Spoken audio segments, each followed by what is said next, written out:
Hi friends, मैं हूं साद Alvi.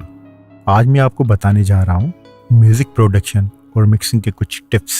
Number 1, किसी भी गाने का टेम्पो डिटेक्ट करने के लिए मैं यूज करता हूं मिक्स मास्टर का बीपीएम एनालाइजर, जो बिल्कुल ही इजी है। किसी भी गाने को ड्रैग करके इसमें ड्रॉप करने से उसका टेम्पो पता चल जाता है। Number 2, DSR। इस टूल से आप किसी भी वोकल में से ऐसी वॉइसेस जैसे और श रिमूव कर सकते हैं। ये स्ट्रीमबर का प्लगइन बिल्कुल ही इजी है। सिर्फ मेल और फीमेल सेलेक्ट करके एस रिडक्शन नोब की वैल्यू अप करते जाएं, इससे ऐसी फ्रीक्वेंसीज खत्म होती जाएंगी। नंबर 3, फ्रूटी लूप का स्टीरियो एनहेंसर, जो बहुत ही यूजफुल टूल है किसी भी मोनो साउंड को स्टीरियो इमेज देने के लिए या फिर किसी भी स्टीरियो साउंड को अपने हिसाब से इमेज देने के लिए।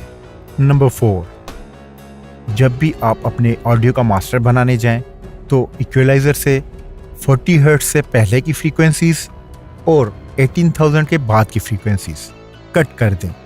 इससे आपका मास्टर ज़्यादा क्लीन और क्लियर साउंड करेगा। नंबर 5, सॉन्ग की मास्टरिंग के लिए मैं आपको सजेस्ट करूंगा वेव्स का मेजॉरिटी मास्टरिंग टूल, जो बहुत ही इजी और बहुत ही यूजफुल टूल है। इसमें जस्ट आपको मास्टर को क्लिक करना है और लो मिड हाई को आप अपने हिसाब से उसको सेट कर सकते हैं और सेंसिटिविटी से उसका लेवल बूस्ट कर सकते हैं। इसका रिजल्ट बहुत प्रोफेशनल है और होम रिकॉर्डिंग मिक्सिंग मास्टरिंग करने का बहुत ही इजी टूल है।